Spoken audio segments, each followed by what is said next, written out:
Fujimi Fantasia Bunko Volume 2 is currently out in the Japanese edition of Weiss Schwarz. And before you ask, no!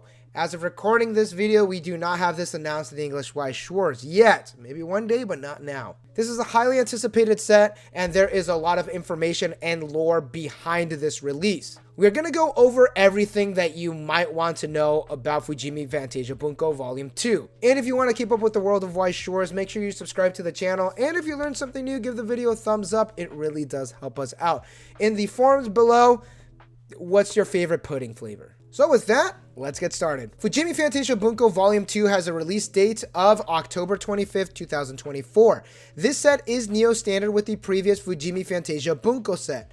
The individual sets are Neo Standard with this set, but not vice versa. So you can use Data Life cards from Fujimi Fantasia Bunko in the Data Life proper set because they have the same series code. But you can't use Data Life anime set cards in Fujimi Fantasia Bunko. So the series codes have to match. So for Fujimi, you could use the entire set to make its own deck, and you could take those cards out and use them in individual sets. But you can't use those individual sets in Fujimi Fantasia Bunko. Now let's talk about the series that are in the set. There are a total of 32 series in the set. I will put them up on the screen right now. Some of the more notable series are Vtuber Legend, Gamers, Data Live and Data Bullet, Slayers, Fullmetal Panic, Amagami Brilliant Park, Nobuna's Ambition, and Highschool DxD. There are a lot of series in this set. Some of the series from set 1 did make a return, and they all have new cards. So here is the set distribution.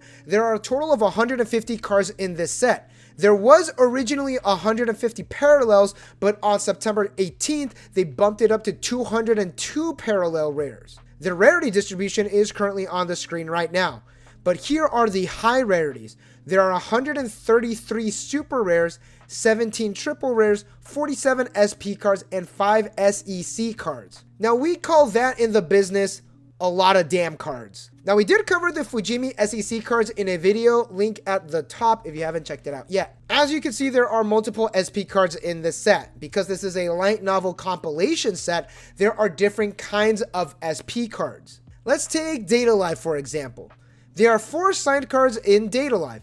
We have the writer, Koshi Tachibana, the illustrator, Tsunako, Toka Yatogami, signed by her VA, Marina Ino, and Kurumi Tokisaki, signed by her VA, Asami Sanada. So you do need to know who is signing what, and I suggest checking out friends of the channel Freedom Duo on a visual of the card list. Also, yes, Kurumi's voice actress Asami Sanada does have 2 signed cards in this set. Now, originally there were 22 SP cards of the VAs and 31 authors signed cards. This was taken down to 29 signed cards. The illustrator of Gamers, Sabuten, and the illustrator for Student Council's Discretion, Kira Inugami, will not be included. Those signed cards featured both the artist and the illustrator. The author is still going to be getting their own signed card. They eventually brought it back up to 30 with the re-edition of the illustrator of Student Council's Discretion, Kira Inugami. Gamers is the only series whose illustrator does not have a signed card. The box topper PR cards are the first and second cards featuring the light novel covers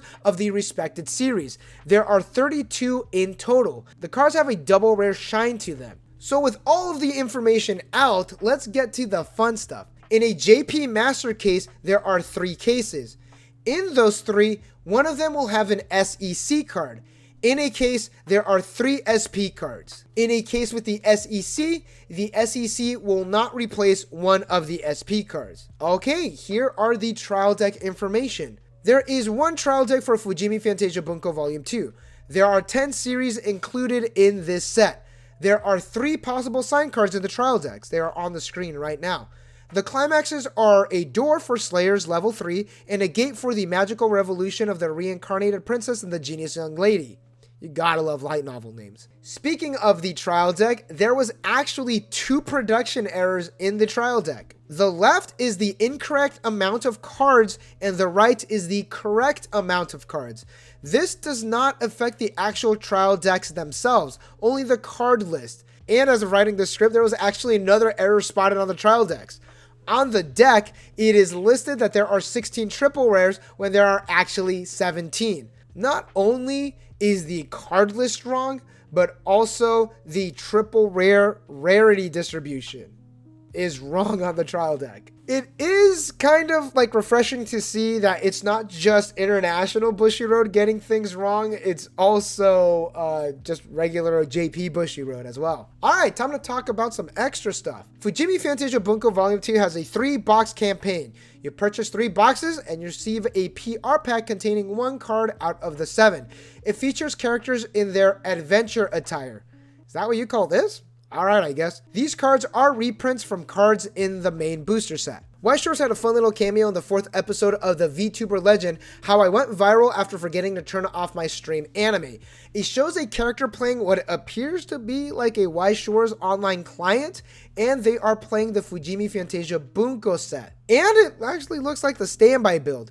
Go watch the clip if you haven't yet, it is pretty funny.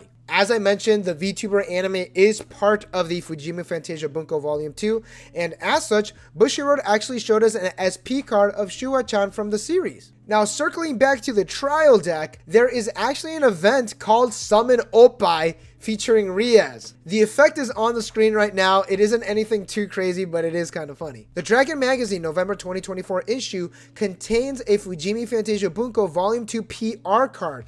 It is from Full Metal Panic. As soon as this set came out, there was an errata instated on one of the cards. The card in question is the 1-0 Lina from Slayers. The kanji in her effect has been corrected. The 0-0 card stated in the card text was misspelled. There was essentially no valid condition for this card to be called onto the stage from the waiting room. Everybody knew that it was supposed to be the 0-0 Lina, but because this card was misspelled in the card effect, there was essentially no card being sent to the waiting room for this card's effect to be activated. And again, it's refreshing to see it's not just Bushiroad International getting things like this wrong. For real, one of the main reasons I didn't buy into Fujimi Fantasia Bunko in English is the high amount of erratas that the set had. Like, everything was just wrong. Of course, link at the top if you haven't checked it out yet. And speaking of Volume 1, to help drum up excitement for the second volume, Fujimi Fantasia Bunko Volume 1 had a reprint in JP. It had a release date of October 9th. Do note that the SP and the FBR cards are silver stamped. And there we have it, everything that you need to know about Fujimi Fantasia Bunko Volume 2. Let me know in the comments below what your favorite series is, and if you would like this to come to Weiss Schwarz. Actually, don't answer that second question, I already know the answer is yes. So let me know in the forums below what your favorite pudding is, and your favorite series in Fujimi Fantasia Bunko. My favorite is Slayers. I don't know where I put my book. I think I left it at my girlfriend's house, but I don't have the book on me. But I'm reading the light novel. I'm reading the Slayers light novel. It's really good. And if you don't read, what's your favorite anime adaptation? Is it Full Metal Panic? I think that's the only correct answer, huh? Take care, everyone. Catch y'all on the next one. Peace.